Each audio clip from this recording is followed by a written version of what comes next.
Good afternoon, everyone. Let me introduce people who join me, my colleagues today. To my right, Mr. Gareth Rhodes, who has been working on the COVID task force since we began. To my left, a person who needs no introduction, our great Lieutenant Governor, Kathy Hochul, who's been doing a fantastic job, not just with COVID, but with everything. And I thank her very much for all her great work. And Gareth and Kathy will help me answer all the tough questions that I don't know the answers to. It's a pleasure to be at Roswell Park today, and I want to thank Dr. Candace Johnson for their hospitality here at Roswell. It's always a pleasure to be here and talk about great work and life-saving work. Congratulations to all the people at Roswell. Let's give you an update as to where we are. Day 331. Groundhog Day, but a little different. Overall positivity, 5.47. Statewide deaths, 167. That's always the most difficult number in this presentation. And that's 167 lives, that's 167 families, it's 167 wives and daughters and sons and husbands, and they're in our thoughts and prayers. Hospitalization up 117, ICUs down 5, intubations plus 8. If you look across the state at the hospitalization rate, percentage of population hospitalized by region, you see it's Long Island and Finger Lakes once again. Highest positivity is Long Island. Within New York City, it's the Bronx. And the Finger Lakes, which has made some progress over the past couple of weeks, but the Finger Lakes is still an issue for us. Long Island is an issue, and the Bronx in New York City is an issue. So we're going to be focusing on those three areas. We're working on 3 tracks simultaneously, if you will. First, keep the spread down, control COVID. That's obviously the national priority. Second, vaccinate New Yorkers. And third, get on with life, rebuild the economy, get back to work. This is unsustainable, this situation that we're in. It was never a choice between public health and reopening the economy. You have to do both, but you have to do it intelligently. On controlling the COVID spread, the good news is the number is down, and it has been continuing to decline. You look at our high point, we're at 7.9. That's in the beginning of January. We're now down to about 5.85. That then tracks to the hospitalization rate, right? These are all connected. Infection rate, a few days later, person goes into the hospital, so they call hospitalization lagging indicator. But the number of people being hospitalized has gone down. You see this is true all across the state. These are the curves in different regions. I know they look like scribble from a 4th grader, but they're actually the curve in each region, a little different in each region, but overall, every region you see on the decline, some areas faster than others. One of the most important numbers, we don't talk about it every day, is the rate of transmission, what they call the RT rate. This is for every person who is infected, how many people do they infect? And you can see at our high point, one person was infecting 2.5 other people. They say anything over 1, the virus is out of control. When one person is infecting more than one other person. And ideally, you want to be under 1. And that's where we are right now. But it's been a bumpy ride to get here. The projection models done by the quote-unquote experts in the field show New York's positivity rate continuing to decline. So not only are we on the way down, but the experts tell us that they believe that's going to continue. So that's good news also. In Western New York, we also see the same basic pattern. Positivity is down. December 25th, Christmas week, big socialization week, and you see the numbers go up, and then you see them coming down towards the end of January. Positivity in Erie County was 8.6. It's down to 5.2, and it's been on decline for 3 weeks. You also see the hospitalization number on decline, so that is also good. We wish nobody went into the hospital, but it's good to see that number dropping as well. And we have a hospital capacity of about 48% in Erie County, and that's very good, because remember, the nightmare scenario is hospitals run out of capacity, and then you have to shut down. So 48% capacity is very good. We talked about this, and actually what we talked about happened. We talked about the holiday spike. We started talking about it at Thanksgiving time, because Thanksgiving really is the kickoff of holiday season, right? You go to Thanksgiving, the next day is Black Friday, everybody starts shopping, and you go Thanksgiving, Christmas party, meet me for a drink, celebration, into Christmas, into Hanukkah, into Kwanzaa.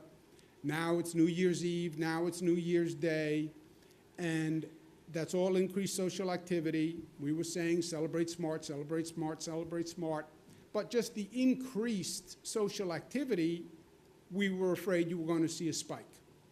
And we said wear a mask, celebrate. Lord knows it was a terrible year, but celebrate smartly. And we saw that holiday spike. We said we hoped the spike would end after January 1, when people stopped socializing as much. And then you start to see it trail off, and we talked about mid-January and late January, where we would see the spike dropping. And that's right where we are, frankly. We're seeing that spike come down. That's the positivity numbers down and the hospitalization numbers down. So now we can start making adjustments, right? I talk about open the valve, close the valve. When the positivity is down and the hospitalization rate is down and the infection rate is down and the RT rate is down, then you can increase economic activity. And we're through that holiday period. By the way, other states had a much higher rate of infection during the holiday period. I believe New Yorkers were smart about it. The increased activity was going to raise the rate, but I think they were smart about it, and I think that's why you've seen the positivity rate did not go up the way it did in other states. But I think we're at a new place now, and we can start to adjust that valve and start to open up more economic activity and reduce some of the restrictions and reduce some of the what we call microcluster zones, orange zones, et cetera. And we're going to be talking more about that in the coming days. Department of Health is going through that right now. But, for example, elective surgeries had been stopped in Erie County because we wanted to make sure we had enough hospital capacity for that spike. That we now feel comfortable about. Elective surgeries can start once again in Erie County. And as I said, we're going to have some more adjustments over the next couple of days. But don't get cocky with COVID. It's a great quote. I don't know if it's a great quote, it's my quote. Don't get cocky with COVID. This beast changes on us all the time. And you can watch TV news all day long and not really know what's going on, because I don't know that anybody really knows what's happening with the COVID virus. We were told the UK strain was more transmittable, but it wasn't more dangerous. Now they're rethinking that. We were told the South Africa strain might be more transmittable, but the vaccine worked. Now they're saying we're not so sure about that. They're now talking about a California strain that developed in California. That is a variant of the UK strain. So don't get cocky with COVID. This virus has been ahead of us every step of the way. You know there are certain things to do that are smart. You know this is a changing situation. Socially distance, wash your hands, wear a mask, be smart. I know it's been a long time, and I know the numbers look good today, but we have been down this road before, and the road has curves, and the road has potholes, so please just be smart. Second is on the vaccination front. We did over 1.5 million vaccinations. Over 91% of the vaccine we've received has been put in arms, and that's a great number. And I congratulate all the providers who are involved in doing this. When we say we're at 91%, people say, oh, few more percent and they're out. We don't run out of vaccine. We get a weekly allocation from the federal government, and it goes week to week.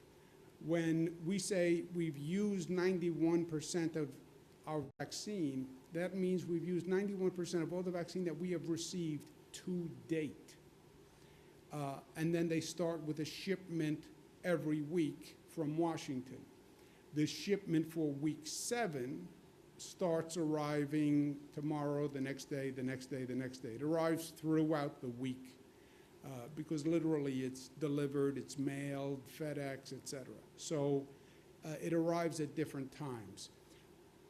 We have told the local governments 100 times, don't schedule an appointment unless you have a specific allocation. For people who took their first dose, you will get the second dose. The federal government protects that second dose allocation. So don't worry about 91%, will I get my second dose? You will get your second dose.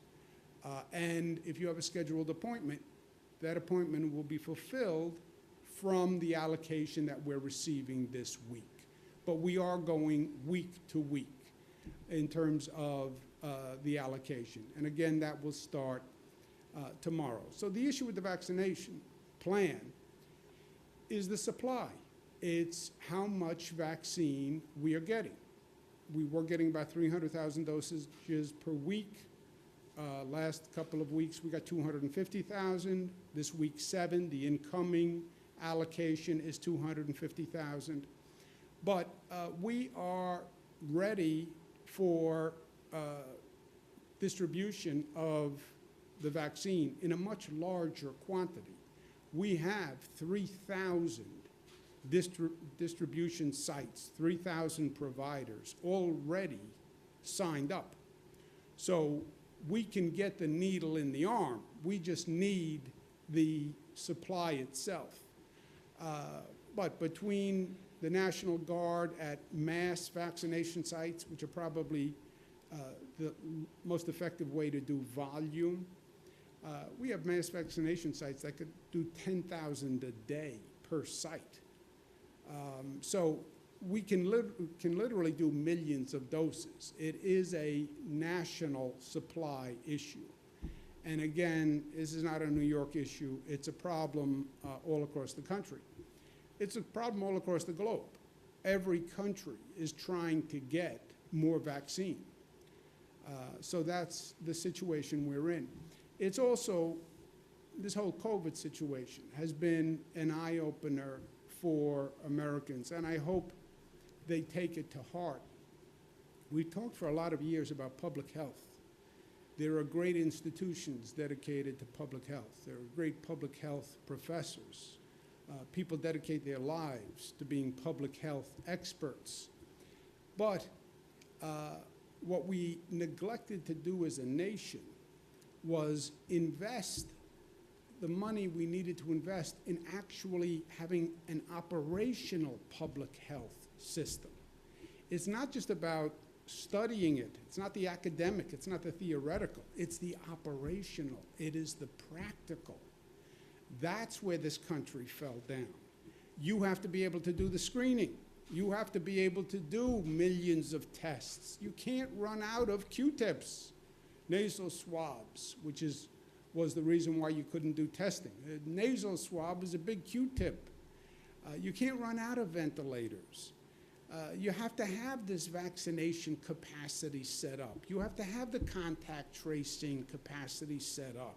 You have to have the quarantine facilities set up before. You have to have a communication plan where people get factual information so they don't have the same level of anxiety that people went through this last time. That's all the operational capacity, and it's expensive. But plans alone are not enough if you can't implement them, and you can't implement them to scale. You can do a desktop exercise. This is theoretically how I would do it. Yeah, and then COVID happens. And it's bigger, and it's badder than you expected, and we didn't have the operational capacity. New York State is using the opportunity to put in what I believe is going to be the best public health operation in the United States, of any state. We have a surge and flex management system that now manages all hospitals statewide on how to handle a surge capacity, never done before.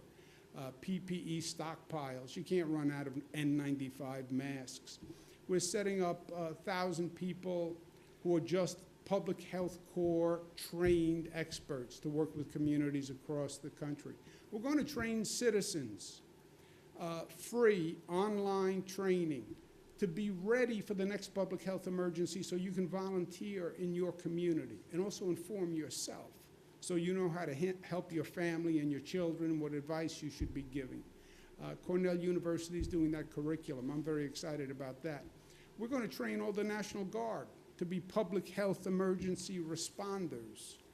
You have to be able to test people coming in at the borders. It can't be you land at JFK Airport or Buffalo Airport and they check your fruit at customs, but you can walk in with a virus. I mean, we have to have that screening capacity. We're setting up the quarantine facilities. We didn't have enough lab testing capacity in this country to do the number of COVID tests we needed to do. We didn't have any contact tracing capacity. We had plans for all of this, but no actual capacity to do it. So we've all learned. The Biden administration, I believe, gets it. And I believe they take public health seriously. And just in the past few days, you've seen a big difference. And they've taken actions that I think were long overdue. I think the mask mandate was long overdue. New York State was the first state to pass a mask mandate. It saved countless lives.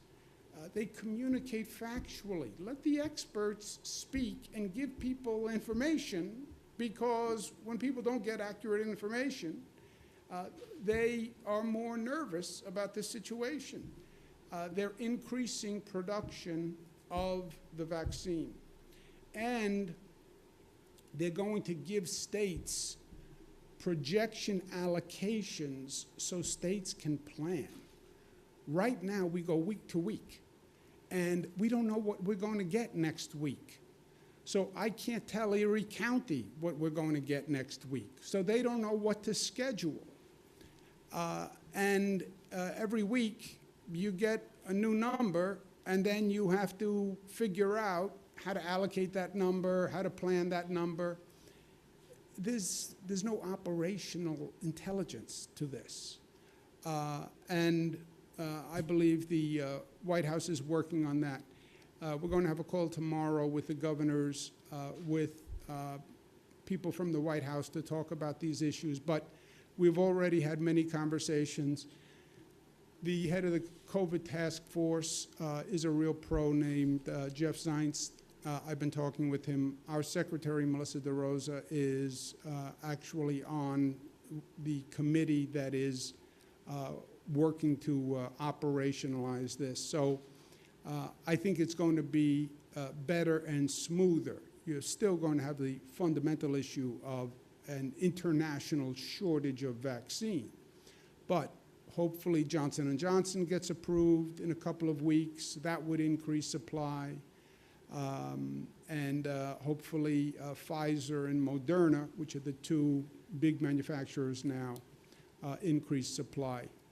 In the interim, the top priority on vaccination was healthcare workers. We're at Roswell today. You want to have hospital capacity. You want to make sure the hospitals don't reach their capacity limit. We've seen that in California. We've seen that in Italy. When that happens, people die unnecessarily. They die because they couldn't get into a hospital. If you ask the hospitals across the state now, what is your main capacity issue? When you say capacity, what do you mean? They have the beds and they have the equipment. They're worried about staff shortages. They're worried about nurse shortages, healthcare professional shortages, staff shortages. Why? Because they have staff getting sick. So the top priority was vaccinate the healthcare staff, right? Vaccinate the nurses and the doctors so they are healthy and they can provide medical treatment. We've remained focused on that priority. That was the top priority for the vaccine. That was what they called 1A. Then it was supposed to be essential workers, then older Americans, older New Yorkers. But 1A, the top priority, was always the healthcare workers. We have focused on it. I've said to hospitals all across the state numerous times, personally, in these briefings, you have to vaccinate your employees first. It was initially a problem, but the focus has worked. We were at 63% last Monday of healthcare workers vaccinated. 1 week later, we're at 72%. So that is a huge improvement. 70 to 90 was the range for herd immunity, right? That was the goal for the vaccine. So we wanted healthcare workers to be above 70%. And in 1 week, we went up from 63 to 72. So I applaud the hospitals. I know we literally said what the percentage of hospitals was across the state. I think that got their attention, but it made a big difference. There is still a variance among hospitals that we have never gotten a good explanation for. So while we're above 70 across the state, you still have hospitals that are lower, and we need the local governments to focus on it. There are over 200 hospitals statewide. I can't call every hospital, and our State Department of Health can't call every hospital and work out local issues, but county governments, mayors, please, you know what hospitals are at what percent. Congratulate the high performers and ask the people who are at a lower level what help they need to get their percentage up, because the variance is too great. And there is, even if you look at regions within the region, you see a variance. It's not like you can say, well, Western New York is different than the Capital District. Within the region, there's a big difference. And again, I want the county executives and supervisors and mayors to really focus on this. But Capital Region, 85.5% at Albany Medical Center, down to 72 is the low. So it's 85 to 72 in the Capital Region. Central New York, it's 98 to 65. Finger Lakes, it's 85 to 48, right? Long Island, you go from 100% at Syosset Hospital, 97% Plainview, to 51 St. Catherine, 53 St. Francis. Why? Why does it drop by 50%? Mid-Hudson, you go from 93 to 40, right? Why? Why is Northern Dutchess Hospital, St. Luke's, Health Alliance Hospital, what's the differential among these hospitals? There are going to be a certain percentage of healthcare workers who say, I don't want to take the vaccine. I get that. But why within the region do you have such a disparity? Mohawk Valley, 89 to 42. New York City, 100, Lenox Hill, 100, Staten Island University. 99, New York City Health and Hospital Woodhull. But New York City Health and Hospital Harlem, 37. 38. How? Why? We'd like to see everyone as high as possible. I understand, again, there will be a certain percent that refuses. Fine. That's their right. But why do some hospitals have 100 and others have half that amount? Western New York, Roswell Park, 88. All high, highest number in Western New York. Congratulations again, Roswell Park. So 12% didn't have it. My guess is 12% said, I don't want to take it. But then why do you get to Children's Hospital at 42%? So that's for the local governments. But overall, we've made great progress. The vaccine is scarce, so it's important that we're fair in the distribution. And this is how we distribute it. If you look at who's now eligible, healthcare workers are eligible. That's what we just talked about. Essential workers, police, fire, teachers, public safety, they're eligible. And then 65 plus. If you look at the numbers, healthcare workers are 1.3 million. Essential workers, 1.7 million. 65 plus, 3.2. So, of the eligible population, 21%, from when we get an allocation, 21% goes to the healthcare workers. 27% goes to the essential workers, 52% goes to 65 plus. The way we do that is by giving it to providers who are supposed to be prioritizing that population, right? The essential workers are being done by City Department of Health, County Department of Health. Healthcare workers are being done by the hospitals, FQHCs, 65 plus by the pharmacies and the mass distribution sites. If the providers don't follow their prioritization, then you won't get a fair allocation. If the pharmacies use their vaccine for police, fire, et cetera, then the 65 plus won't get a fair allocation. So everybody wants it. I want it, but it has to be fair. And providers, please don't schedule an appointment unless you have a specific allocation. I'm the former Attorney General.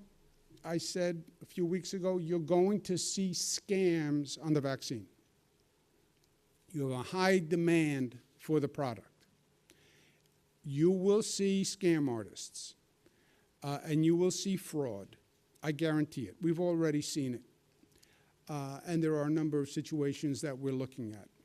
If you get an offer that sounds too good to be true, 833-VAX-SCAM.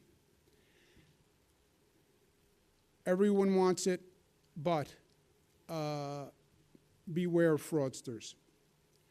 Third priority is rebuild the economy. First step, we need Congress to repeal SALT. It sounds technical. People don't understand what it means.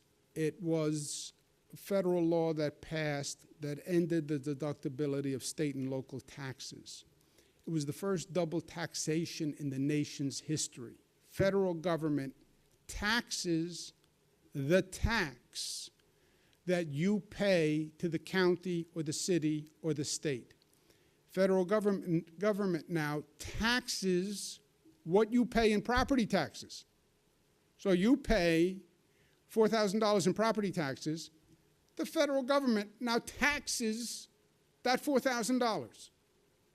Whereas up until now, you deducted that from your federal income. They now tax your property tax. First time in history. They did this 3 years ago. Everyone said it was unfair, it was partisan, it was political, it was terrible. It costs, on average, $2,600 for New York taxpayers. Everyone said they would repeal it. They now are in a leadership position. Repeal it. That will be a big deal for the state of New York. Second, what they call state and local financing. The state has a very big deficit. If I have a deficit, we have to cut. If we cut, we have to lay off essential workers. We don't want to do that in the middle of a pandemic. We have a $15 billion cost from the COVID crisis.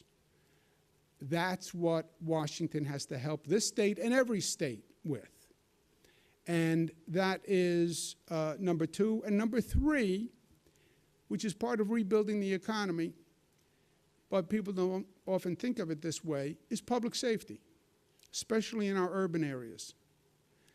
You want businesses to grow, you want people to move in, public safety is essential. And this is also a national crisis. I said months ago, I understand the tensions from the community. I understand the tensions from the police. I've seen the demonstrations. We've all seen the demonstrations. But we have to work through these tensions because you need public safety. You need a relationship of trust and respect between the community and the police and the police and the community. Trust is a door that swings both ways. And we have 500 localities with police departments in this state. I said, work with your police, with your community, work through the issues, and come up with a plan that your community accepts by April 1. And if not, April 1 is when we pass the state budget. That locality won't be included. I understand it's a difficult issue, but in life, the problems you ignore do not go away. Those problems mount. It's true in an individual's life, it's true in a family's life, it's true in society. Some localities have done a great job. City of Buffalo is doing a great job. But they have to have a plan done in 66 days. It's a difficult issue. I get that it's a difficult issue. Police have strong feelings. I get it. Protesters and the community have strong feelings. I get it. I understand the problem. What's the solution? There has to be a solution because you can't allow the tension between the police and the community to exist, right? Divorce is not an option here. One side feels this way, the other side feels that way. Yeah, reconcile it or we get a divorce. We can't get a divorce because we need public safety. So we have to reconcile these feelings and these tensions. And we have to get it done quickly because you're not going to rebuild a city if people don't feel safe. Also, gratuitously, communities that have elections this year, if I'm running for a city position, if there's a mayoral election, this is a topic to discuss. What is your plan and your vision to make public safety work in our city? But it has to be addressed. And it's community by community. New York State is ready to go. We're anxious to get on with the reopening and the rebuilding, and we are poised like no other state in the nation. We know how to move, we know how to build, we know how to get things done, and we have demonstrated that. And we have great plans that are just already in the works. And when the federal government actually starts to move, we are going to be the first out of the box, building a New York that is better than it has ever been before, all across the state. And then last point, I want to thank the Buffalo Bills for a really great, great season. It's been many years since we had the opportunity to watch a game like we watched last night for the AFC Championship. And they really did have a great season. A lot of great talent, a lot of great young talent with a lot of promise for the future. But best of all is the way they played together as a team and the way they supported each other. Even last night in the game, there was a couple of instances where you saw how the team rallied together to protect each other and defend one another. And it was beautiful to watch. Yes, we would have liked to have a different outcome, but that does not diminish the accomplishment that was achieved by this team. And we thank all of them. Kim and Terry Pagula, they have been beautiful to work with, and they brought such pride to Buffalo. Coach McDermott, General Manager Brandon Bean, we all worked together to get fans in the stands safely, and I know they appreciated that. And 7,000 fans cheered like 70,000 when they were in Buffalo. But that is the Buffalo way, right? And the Buffalo Bills, what's beautiful about them and beautiful about the relationship between the team and the city, the county, Western New York, really. The team symbolizes Buffalo. There is no quit in Buffalo. There was no quit in Jim Kelly. There's still no quit in Jim Kelly. There's no quit in Thurman Thomas. There's no quit in Buffalo.